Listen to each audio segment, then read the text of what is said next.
Walking club ஒவ்வொரு election அடிக்கடி போவோம். நீங்கள் இந்த கிளப் உறுப்பினர்களை எப்பவும் போல வாடிக்கையாக பார்த்துருக்கு. அன்றைக்கி காலையில் போய் பார்த்துக்கலாம் கிடையாது. நான் சொல்லுவேன், தொகுதியை சார்ந்தவர்கள் இந்த தொகுதியில் இருப்பவர்கள் எங்களுக்கு நன்கு அறிவு.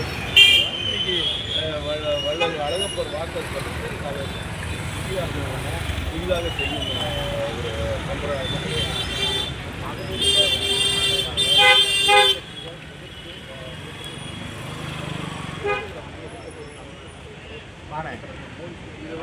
இது பாராளுமன்றத்தில் நிராகரிக்கப்பட்ட மசோதா மகளிர் இடஒதுக்கீடு மசோதா கிடையாது.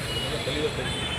மகளிர் இடஒதுக்கீடு மசோதா என்பது 2023 நிறைவேற்றப்பட்ட உருமனதாக பாராளுமன்றம் நிறைவேற்ற நேற்று அவங்க கொண்டு வந்த 2 நாளைக்கு முன்னாடி கொண்டு வந்த மசோதா அப்படின்னு அப்படின்னா இது 2011 மக்கள் தொகை அடிப்படையில் எல்லா பாராளுமன்ற தொகுதியும் மறுசீராக செய்து தமிழ்நாட்டுக்கு 39 51 பாராளுமன்ற தொகுதிகள் ஆனால் நமக்கு 51